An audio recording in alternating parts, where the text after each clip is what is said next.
ಈಗಾಗಲೇ 10 ಲಕ್ಷವನ್ನ ಕೂಡ ಪಡೆದುಕೊಂಡಿದ್ದಾರೆ. ರಾತ್ರಿ 2 ಗಂಟೆಯಾದ್ರೂ ಪಬ್ ಬಾರ್ಗಳು ಓಪನ್.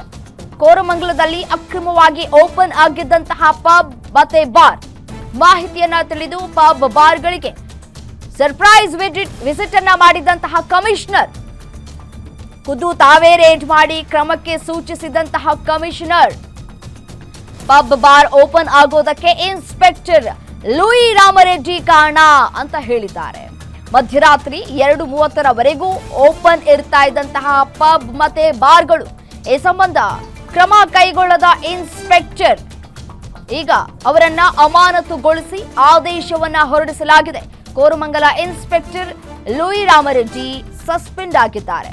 ಒಂದು ಚಿನ್ನದ ವ್ಯಾಪಾರಿಯ ಬಳಿ ಹಣವನ್ನ ಪಡೆದುಕೊಂಡಿತ್ತು ಅಕ್ರಮವಾಗಿ. ಮತ್ತೊಂದು ಈ ಬಾರ್ ಅಂಡ್ ರೆಸ್ಟೋರೆಂಟ್ಗಳನ್ನ ಲಿಮಿಟೇಷನ್ಸ್ ಇದೆ, ಟೈಮ್ ಲಿಮಿಟ್ಸ್ ಇದೆ.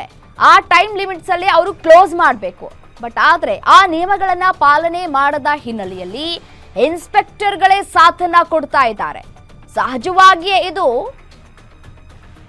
ಜನಸಾಮಾನ್ಯರ ಕೆಂಗಣ್ಣಿಗೆ ಗುರಿಯಾಗುವಂತಹ ಕೆಲಸಗಳಾಗ್ತಾ ಇತ್ತು. ಕೋರಮಂಗಲದಲ್ಲಿ ಮಧ್ಯರಾತ್ರಿಯಲ್ಲಿ ಹೆಣ್ಮಕ್ಳುಗಳು ಕೂಡ್ಕೊಂಡು ಓಡಾಟವನ್ನ ಮಾಡೋದು ಮತ್ತೆ ಅಲ್ಲಲ್ಲಿ ಗಲಾಟೆ ಆಗುವಂತಹ ಪ್ರಕರಣಗಳು ಕೂಡ ಪದೇ ಕೇಳ ಸಿಗ್ತಾ ಇತ್ತು.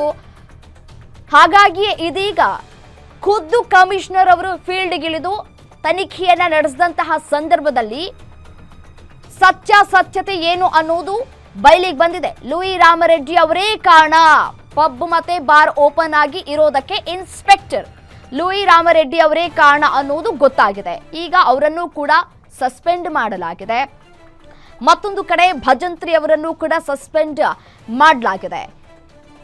25 ಲಕ್ಷ ಹಣಕ್ಕೆ ಬೇಡಿಕೆಯನ್ನ ಇಟ್ಟಿದ್ದಾರೆ. ಚಿನ್ನವನ್ನ ವಾಪಸ್ ಕೊಡಬೇಕು ಅಂತಂದ್ರೆ ಆದ್ರೆ 10 ಲಕ್ಷ ಹಣವನ್ನ ಪಡೆದುಕೊಂಡು ಚಿನ್ನದ ವ್ಯಾಪಾರಿಯ ಈ ಗೋಲ್ಡ್ ಅನ್ನ ವಾಪಸ್ ಕೊಡುವಂತಹ ಕೆಲಸಗಳಾಗಿದೆ.